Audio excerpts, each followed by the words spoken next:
Welcome to my new game show. Today we're going to be playing how many calories are in that thing. For our first item, this protein bar. Here you go, Mallory. So, like, you're literally just gonna give me the bar. And, like, I just have to tell you how many calories are in it? Why, yes, this is how you play the game. And you will win. I haven't really thought about this. And you will win all of my money. Okay, if you're sure. It has 190 calories. It says right there on the label. Wrong. It actually has 224 calories.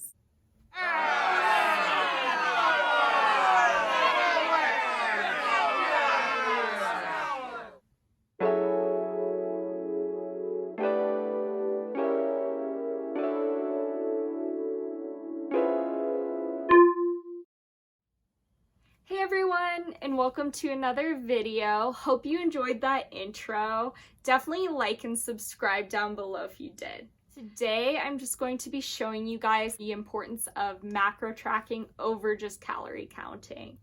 I know that, especially in the beginning of my fitness journey, I was using MyFitnessPal, but I was more calorie counting and not really macro tracking. I would kind of loosely hit my macros. If I was off by kind of a lot, I was like, oh, well, I hit my calories, so it really doesn't matter.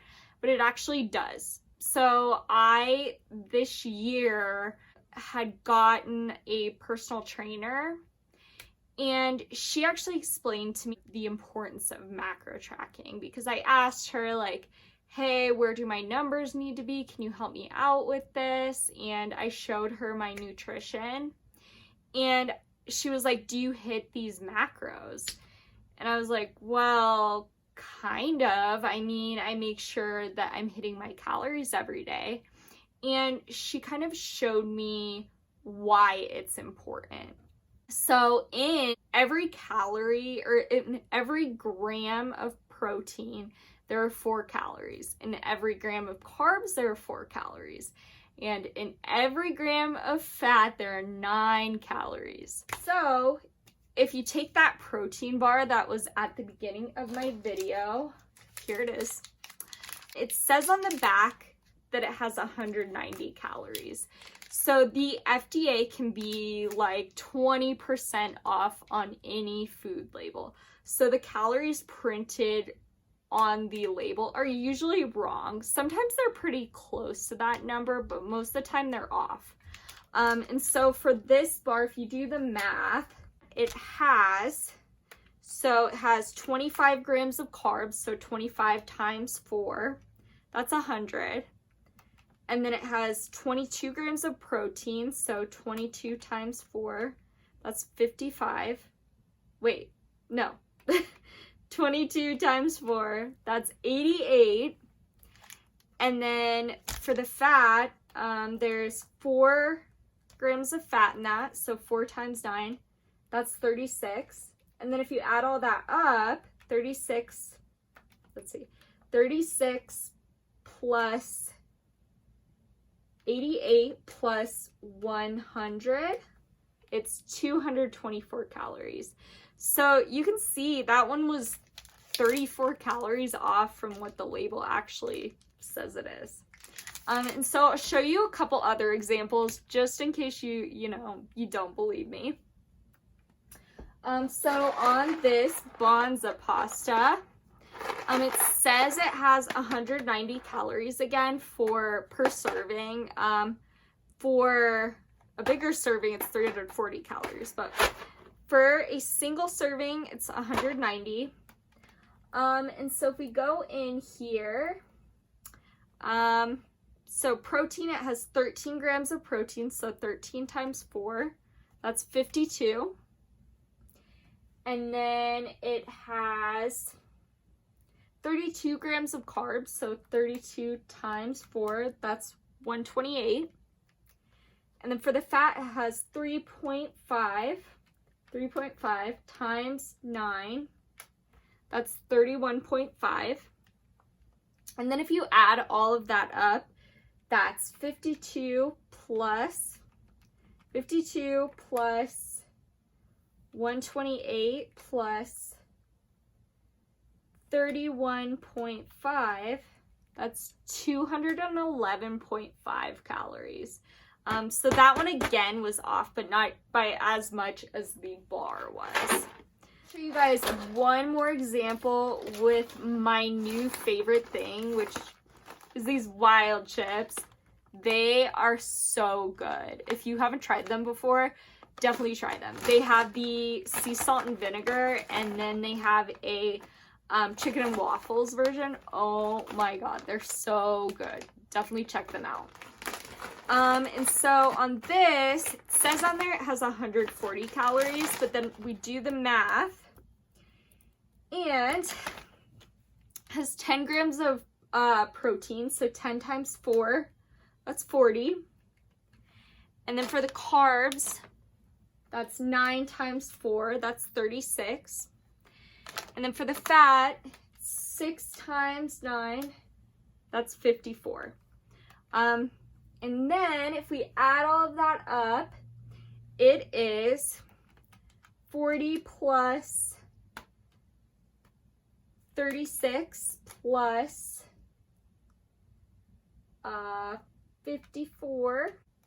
That's 130 calories. So actually this one was under, which usually they are higher. This is kind of rare when they're lower than what the label says. I don't know why the food manufacturer would make it lower, but hey, that's nice.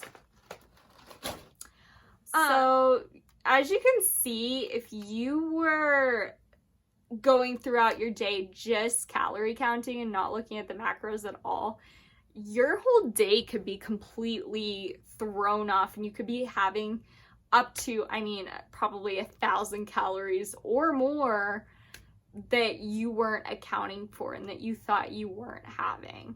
So kind of the importance of keeping track of your macros is more for if you're trying to build muscle. It's definitely going to help your body composition out if you're keeping to a higher protein amount. So if you're going to kind of, if you're thinking about macro tracking, I would definitely recommend it. I mean, intuitive eating works for some people, but it never worked for me. It's too hard for me to kind of eat the same amount every day, and I end up eating out a lot more. I mean, if I have everything tracked into MyFitnessPal each day, then I'm a lot more aware of what I'm putting into my body and eating. And eventually, in the beginning, it might take you a long time to kind of figure out those numbers and track it into your app, but eventually you're going to get used to it, and it's going to be super easy for you to macro track, and you're pretty much I end up eating around the same things every day. I just kind of switch up the protein, switch up what meals I'm having what at. But overall, for the most part, I'm eating around the same meals that I normally would. And so definitely that's important for body composition. And kind of making sure, like, protein serves obviously as a building block for muscle building. Carbs give you energy to be able to work out. You want to have enough energy to be putting into your workouts. If you have no energy to put into your workouts, then what's the point?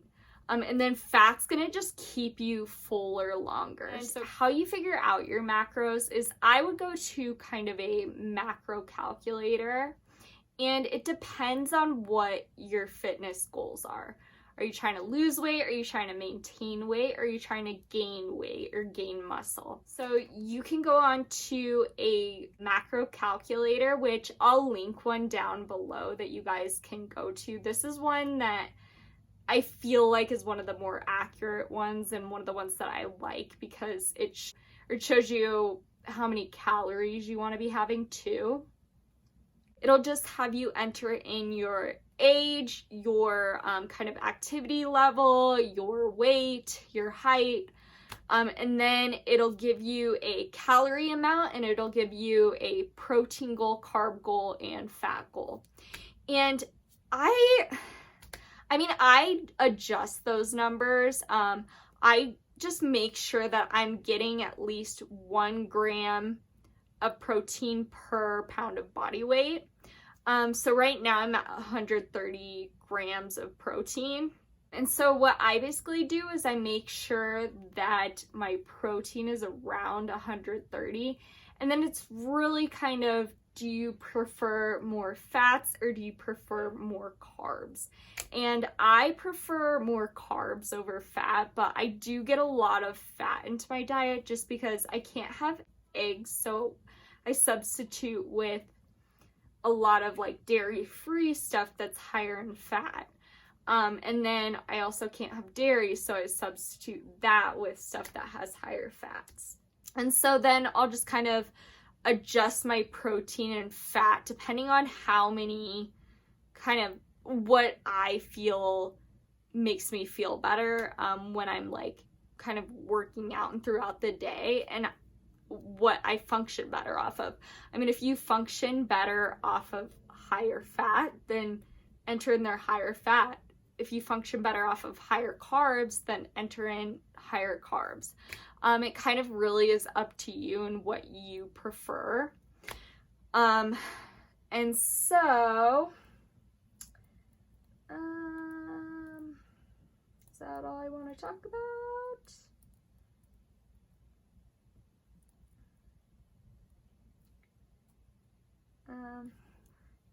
You'll be able to lose weight off of any macro breakdown you want to kind of, you'll be able to lose weight with any macros. That is true, but kind of body composition is important. And if you're trying to build muscle, you definitely want to pay attention to that protein intake. So on MyFitnessPal, it's not very good at doing math. And so you definitely want to kind of check in with yourself. You want to kind of check in and make sure that everything's adding up and that you're not going too far over your calorie goal. So again, keeping in mind that every gram of carbs is 4 calories, every gram of protein is 4 calories, and every gram of fat is 9 calories. You just want to kind of add everything up and compare it to your calorie goal for the day to make sure that you're not too far over your calories. And that's what I do if, say, I have a higher fat day, or on MyFitnessPal, it doesn't let you enter in exact gram amounts. So you kind of have to enter in percentages. So sometimes my protein is way higher than I need it, so I'll just go over carbs every day. And so I just make sure to kind of be calculating that and be aware of how many calories I'm putting into my body. So I'll just kind of do the math and make sure that I'm staying within my calorie range. So definitely remember just that each gram of carbs is 4 calories. Each gram of protein is 4 calories. And then each gram of fat is 9 calories. And then just do the math if you're off at all. That's pretty much all I have for you today. Definitely leave a comment if you enjoyed the video and let me know if you have any questions. Thanks. Bye.